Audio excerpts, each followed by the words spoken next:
Hello guys, good morning, welcome to my YouTube channel. Ang aking favorite place guys,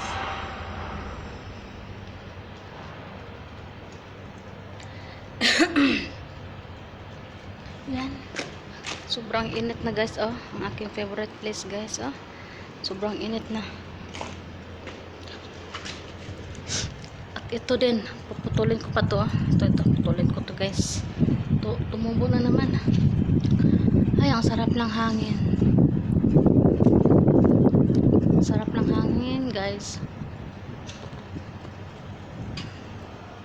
Kaya gusto ko ito maupo guys, dahil nakatingin ako doon sa itaas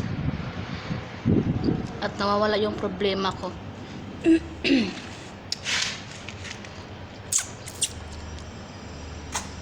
Upo lang ako dito, tapos tingin sa taas, nawawala yung problema ko guys.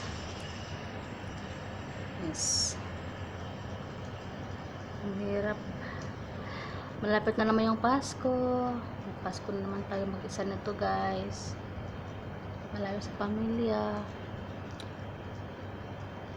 Ganyan talaga ang buhay guys. Tiis lang muna.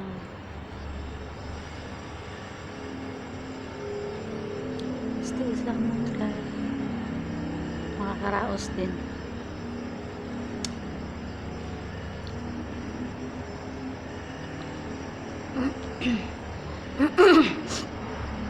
Sobrang init na guys.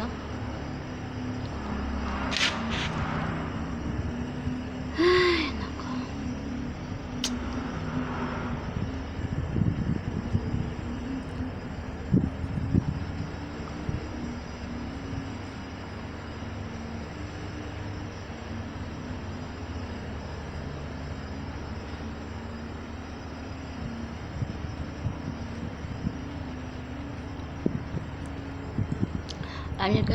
Alam nyo guys, may sabihin ako sa inyo guys. Sabi ng kwentong bata.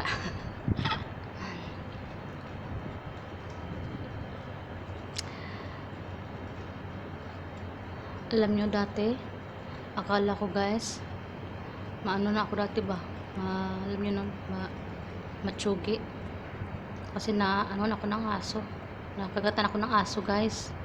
Grabe yung ano ko, critical ako. Akala ko matsugi na ako noon.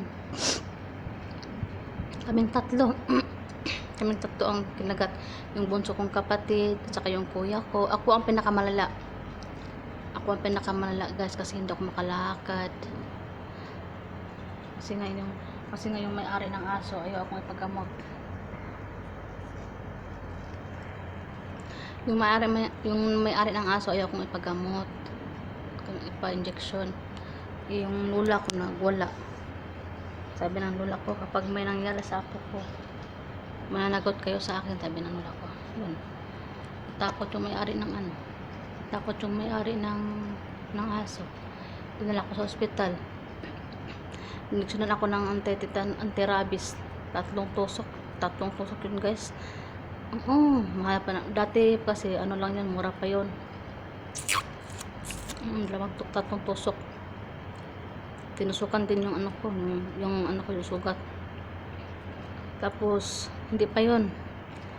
Dinala pa ako sa tandok.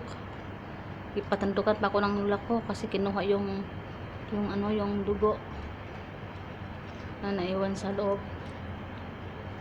Naglagnat ako. Ayaw kong kumain. Hindi ako makalakad. Grabing lagnat ko doon. Sobrang takot ang lula ko. Yun, naway ni lula ko yung may-ari ng aso. Yun, muntikan pa kami na disgrasya kasi nga muntikan niyang pinalipad yung sasakyan kasi nga ayaw niya ko ipagamot dalan sa ospital. Yun, awa ng Diyos na okay naman ako. Kasi doon nakapag-aral ngayon tapos pag-aaral.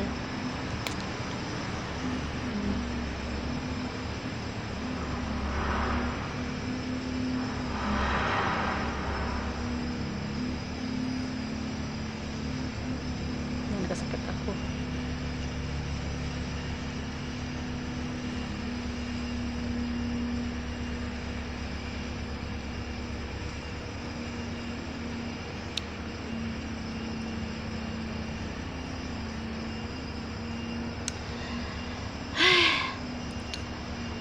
Hanggang dito na lang guys. Thank you for watching. Bye bye.